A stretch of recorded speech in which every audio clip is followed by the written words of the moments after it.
The Hindus say Nada Brahma, one translation of which is the world is sound. And in a way that's true because everything is vibrating. In fact, all of you, as you sit here right now, are vibrating. Every part of your body is vibrating at different frequencies. So you are, in fact, a chord, each of you an individual chord. One definition of health may be that that chord is in complete harmony. Your ears can't hear that chord. They can actually hear amazing things. Your ears can hear 10 octaves. Incidentally, we see just 1 octave. Your ears are always on. You have no earlids. They work even when you sleep. The smallest sound you can perceive moves your eardrum just 4 atomic diameters. The loudest sound you can hear is 1 trillion times more powerful than that. Ears are made not for hearing, but for listening. Listening is an active skill, whereas hearing is passive. Listening is something that we have to work at. It's a relationship with sound, and yet it's a skill that none of us are taught. For example, have you ever considered that there are listening positions, places you can listen from? Here are 2 of them. Reductive listening is listening for.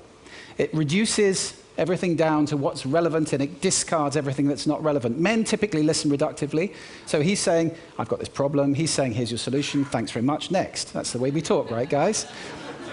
Expansive listening, on the other hand, is listening with, not listening for. It's got no destination in mind. It's just enjoying the journey. Women typically listen expansively. If you look at these 2, eye contact facing each other, possibly both talking at the same time. Men, if you get nothing else out of this talk, practice expansive listening and you can transform your relationships. The trouble with listening is that so much of what we hear is noise surrounding us all the time. Noise like this, according to the European Union, is reducing the health and the quality of life of 25% of the population of Europe. 2% of the population of Europe, that's 16 million people, are having their sleep devastated by noise like that. Noise kills 200,000 people a year in Europe. It's a really big problem. Now, when you were little, if you had noise and you didn't want to hear it, you'd stick your fingers in your ears and hum.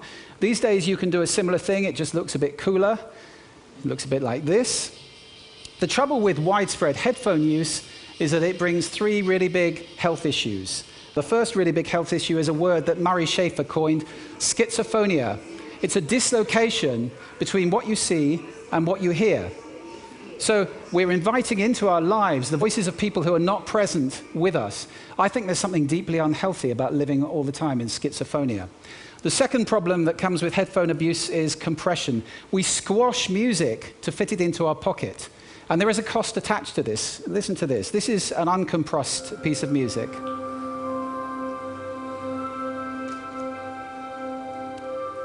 And now the same piece of music with 98% of the data removed. I do hope that some of you at least can hear the difference between those 2. There is a cost of compression. It makes you tired and irritable to have to make up all of that data. You're having to imagine it. It's not good for you in the long run. The third problem with headphones is this: deafness.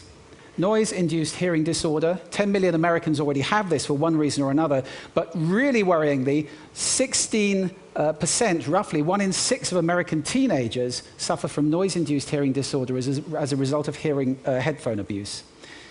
One study in an American university found that 61% of college freshmen had damaged hearing as a result of headphone abuse. We may be raising an entire generation of deaf people. Now, that's a really serious problem. I'll give you 3 quick tips to protect your ears, and pass these on to your children, please. Professional hearing protectors are great. I use some all the time. If you're going to use headphones, buy the best ones you can afford, because quality means you don't have to have it so loud. If you can't hear somebody talking to you in a loud voice, it's too loud.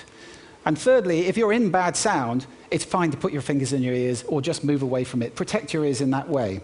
Let's move away from bad sound and look at some friends that I urge you to seek out. WWB, wind, water, birds. Stochastic natural sound composed of lots of individual random events, all of it very healthy, all of it sound that we've evolved to over the years. Seek those sounds out, they're good for you. And so is this. Silence is beautiful. The Elizabethans described language as decorated silence. I urge you to move away from silence with intention and to design soundscapes just like works of art have a foreground, a background, all in beautiful proportion. It's fun to get into designing with sound. If you can't do it yourself, get a professional to do it for you. Sound design is the future, and I think it's the way we're going to change the world, the way the world sounds.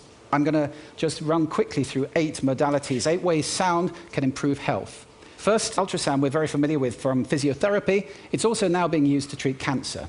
Lithotripsy, saving thousands of people a year from the scalpel by pulverizing stones with high-intensity sound. Sound healing is a wonderful modality. It's been around for thousands of years. I do urge you to explore this. There are great things being done there, treating now autism, dementia, and other conditions. And music, of course. Just listening to music is good for you if it's music that's made with good intention, made with love, generally. Devotional music, good. Mozart, good. There are all sorts of types of music that are very healthy. And 4 modalities where you need to take some action and get involved. First of all, listen consciously. I hope that after this talk you'll be doing that. It's a whole new dimension to your life, and it's wonderful to have that dimension. Secondly, get in touch with making some sound. Create sound. The voice is the instrument we all play, and yet how many of us are trained in using our voice? Get trained. Learn to sing, learn to play an instrument. Musicians have bigger brains. It's true.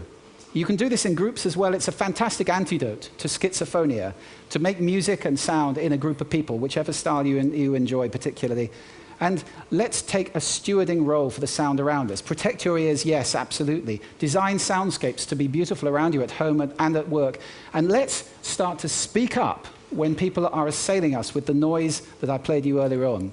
So I'm going to leave you with 7 things you can do right now to improve your health with sound.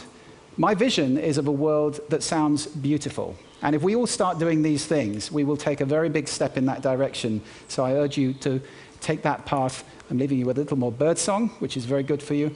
I wish you sound health.